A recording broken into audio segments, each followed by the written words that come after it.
In this video series on brain health, we cover the following topics. And, by the way, you can find the list in the description below, together with links to recommended brain health products you can check out. Video 1, Introduction to Brain Health. Video 2, Complete Guide to How Your Brain Works. Video 3, What Our Brain Was Designed For. Video 4, CBT and Embodied Cognition. Video 5, How to Increase Your Brain Power with Brain Training.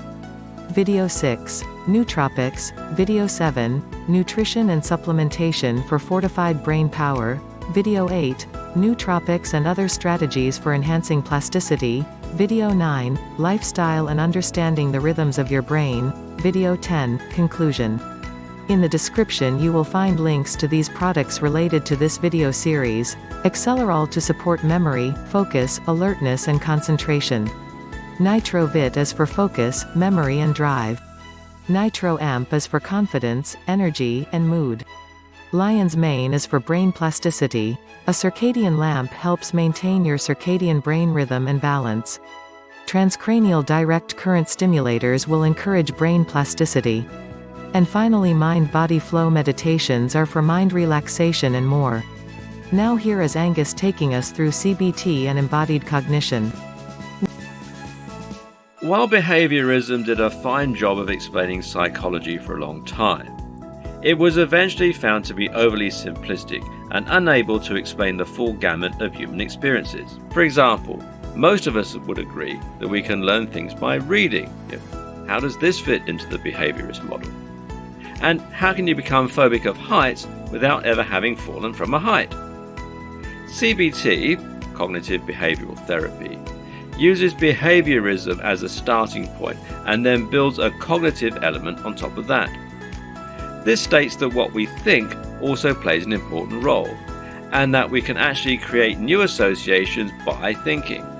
In other words, if you think about falling, this can create new neural connections as though you were falling, and that in turn can lead to the formation of a phobia or to changes in personality. Now, hold that concept in your mind for a moment while we take a look at another concept. This one is called embodied cognition. Embodied cognition is a more recent psychology theory that says all of our understanding of the world around us comes from our bodies. This fits with the evolutionary explanation that our brains evolved to help us survive in our environment based on our interactions. The question posited to psychologists was this: when someone tells you information, how do you understand that? You learned English growing up, yes, but what is it that allows you to understand English? Your brain doesn't innately understand English, so you must be translating that language into something like a machine code in order to process it. For a while, psychologists made up the term mentalese in order to explain this gap. But later, a more useful theory was put forward. Embodied cognition explained that we understand language by relating it back to our understanding of the world around us.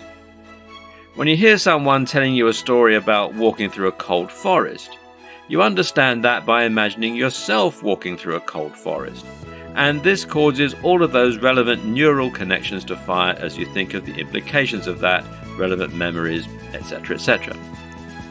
And what's actually happening here is the areas of your brain are firing as though that story was really happening to you. If you put someone under an MRI scanner while you tell them about the time you went swimming, their brain areas will light up as though they were going swimming.